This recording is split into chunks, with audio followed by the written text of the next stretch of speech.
What's up, everybody? Welcome back to racenews.com. Welcome back to another one of our previews. Well, look, we all know Saratoga has an unbelievable 3, 4, 5 days of racing really this week, but there is one race happening at Churchill Downs. It's kind of interesting. Let's go to Sunday, June 7th, and let's go to race 8 on the Churchill Downs card. It's the Matt Winn Stakes. Going to mile 16th, a grade 3 event, but a really, really good race, and a race I wanted to preview here for the website this week. I'll put the field up on the screen for you now. Field of 8. Let's go through them one by one here.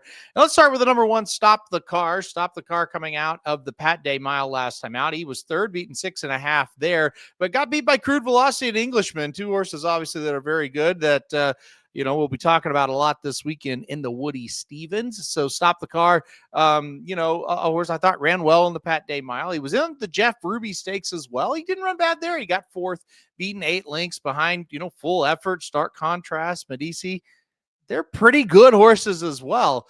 3 races back in the little comp, not as good. Got beat by 5 3/4, finishing 7th that day. Did get beat by Golden Tippo, who won the Kentucky Derby, but not quite as good as an effort after 2 wins to start the career for Stop the Car. He's a hard trying horse. I don't love him in this spot, to be completely honest, but I wouldn't be shocked if he could hit the board here. I think he's going to show up and run pretty well in this spot. So wouldn't be shocked if Stop the Car comes in and hits the board. Route runs what I think will be pretty high odds, but at the end of the day, don't have a lot of interest in playing him in this spot. What do we do with the Bob Baffert trained number 2, Potente? Potente starts the career with 2 victories, a maiden special weight at Santa Anita, and then won the San Felipe in, somewhat okay fashion is how we'll call it. He wasn't too impressive, but it wasn't bad.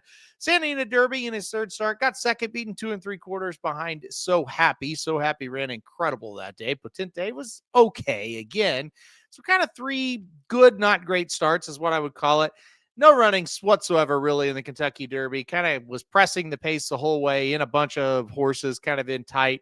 Finished 12th, beaten 8 1/4. Almost kind of a throwout race for me. I think he'll bounce back. I think this is a real good level for him. I'm kind of glad Bob Baffert did not go to the Belmont Stakes. I don't think that's where he really needs to be at this point of his career. Let's put him in this race, and let's see what he looks like in a race like this. I think there's a logical spot for him. Now, the flip side of it could be maybe he's not doing that great because he's here instead of going to the Belmont. So I don't know. That's possible. But I think this is just, hey, this is more of a logical spot. Let's try to get him a win, or let's just kind of see who he is at this spot. So I think Potente is one that does make a little bit of sense in this spot. The number 3 is Pavlovian, and Pavlovian, another horse that ran in the Kentucky Derby last time out. He was 18th, and that was last, actually, at this year's Kentucky Derby. Only 18 left the starting gate. This is another one. I'm glad they're not going to the Belmont or the Preakness. They need to kind of cut back to an easier race, and cutting back in distance, I don't think that'll hurt it either. He runs at a mile and 16th in this spot. His best race was a mile and 16th in the Sunland Derby, where he won. He did run okay in the Louisiana Derby at a mile and 3/16, second, only beaten ahead to Emerging Market. I should say he ran better than okay. He ran pretty well in that race. Look, Kentucky Derby for him is a total throwout, right? He didn't get the spot. He needs to lead, in my opinion, or at least needs to be close to the lead. When you look at his races, none of them have really been very good, except for the 2 races where he was on or near the lead, which was the Sunland Derby and the Louisiana Derby. Sunland Derby, he tracked the pace, was second, only a half length behind the whole way. And then in the Louisiana Derby, he was in front the whole way until the very end. So, can he get that spot? Yeah, I think probably so. It's going to be between him and Corona de Oro. And like I said, if Pavlovian isn't in front, he could track Corona de Oro. So I think he's going to do a lot better trip. And I think he's worth a little bit of a look in this spot. And I wouldn't worry about that Kentucky Derby effort all that much. The number 4 is Our Money Man coming out of a 3rd place effort in an allowance race last time out. That was a race on Kentucky Derby Day. He was 3rd, beaten a length and 1/4. He didn't run bad in that one. That was coming off of a Louisiana bred stakes 2 races back that he had a victory there by 3/4 of a length. So Louisiana bred who ran pretty well against Open Company back as a 2-year-old at Keeneland. He did break his maiden. He was second on debut as well against Open Company. Went to Fairgrounds for the winner and took advantage of Louisiana bred stakes races with good purses against horses that aren't as good, and won 2 and finished second in 2. So all good for him. I think he's a little bit of a cut below against Open Stakes Company. This isn't the hardest race, but there's some decent ones in here. I think he's just a little cut below. I don't have a ton of interest in him in this spot. Number 5 is Corona de Oro, coming off of 11th place effort last time out in the Preakness Stakes. And he's a lot like Pavlovian, where he needs his spot, right? And he didn't get it in the Preakness. He was, 8th and 9th and well behind. And like Pavlovian in the Kentucky Derby, he's not going to do any running when he's like that. We've seen him now. We know who he is. The 3 races that I point at that he ran very well in. I made him special weight back on January 24th. He was 3rd. He was only a couple lengths behind, ends up getting 2nd. Then he goes gate to wire to win a maiden special weight. And he tried to go gate to wire, but he did get caught in the Lexington. He was beaten 3 lengths there. So he's going to get his spot. I think he's going to run a little bit better getting that spot. But if I'm looking for a speed horse, I definitely prefer Pavlovian over Corona de Oro. I didn't think the Lexington Stakes was very good at all, and the horse was still 3rd, beaten 3 lengths. Obviously, I don't think the Preakness is that good of a race either, but again, he didn't get the trip that he really wanted. But I don't have a lot of interest in the 5. I do with Pavlovian in the 3 if I'm looking for a speed horse. Interesting horse here, the number 6, Taptastic, a horse that was a very nice maiden special weight winner on debut on March 8th at Oaklawn Park. It wasn't the toughest of races, but I liked how he won it. He kind of rallied up the inside and in between horses to get the job done. Ran in the Arkansas Derby next, got 3rd, beaten 6 lengths. I thought was pretty good in that race. Just second start ever, and they ran him in the Grade 1 Arkansas Derby, and he got beat by Renegade and Silent Tactic. That's all right. I thought it was a good race from him coming out of that.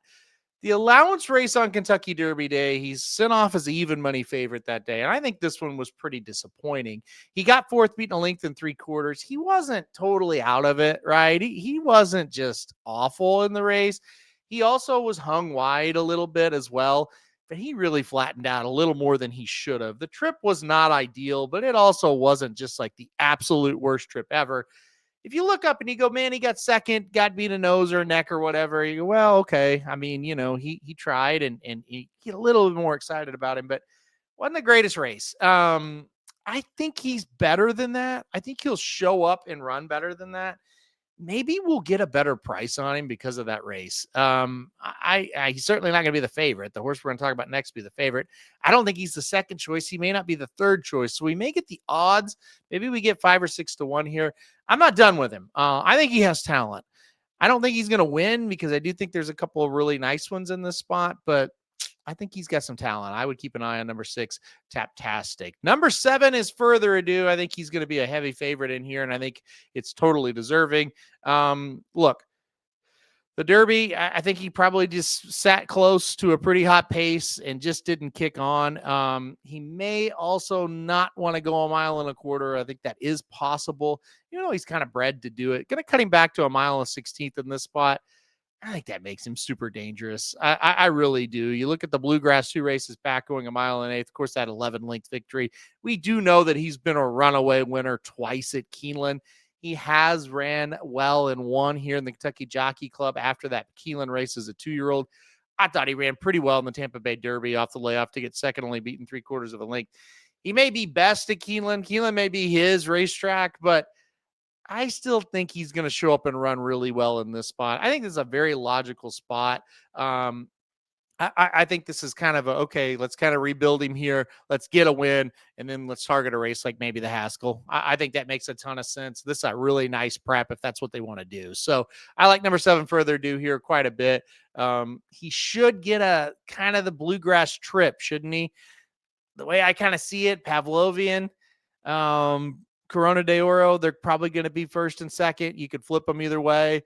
And I think Potente and Further Ado kind of stock. And I think Further Ado is going to get that Bluegrass trip and be really tough to beat once they turn for home. Finally, the number 8 is Steel Imperium here as we round out the field. This is a nice horse. Turfway Park runner over the winter, broke the maiden on debut, was able to get 5th in a stakes and then 2nd, only beaten a half length in a stakes. And then ran in the Grade 1 American Turf last time out. Got got beat pretty badly. Ninth, beaten 15.25. He just wasn't that kind of horse. He was 73-1 that day for a reason. They're going to try the turf. Seems like he should like the turf. We'll see what happens here. Kind of an outsider. Not a lot of interest from me in this spot, but we'll see if he can kind of maybe outrun his odds a little bit here. Maybe the dirt will be to his liking. All right, that is the field of 8. I'm going to go number 7, Further Ado, on top in this spot. I like him here. I like Further Ado in this spot. I think he's going to bounce back and run pretty well. Give me the number 6, Taptastic, in second. I'm not done with him. I want to see what he does here. So give me number 6, Taptastic, in second. I'll take number 2, Potente, in third, and then the number 3, Pavlovian, to round it out in fourth. So I'll go 7, 6, 2, 3 in this year's running of the Matt Winn. All right, guys, that'll do it for this preview. Hit that like button if you like it. Hit subscribe if you really like it. Want to get alert anytime we do videos like this. And most importantly, good luck if you're betting Churchill Downs on Sunday.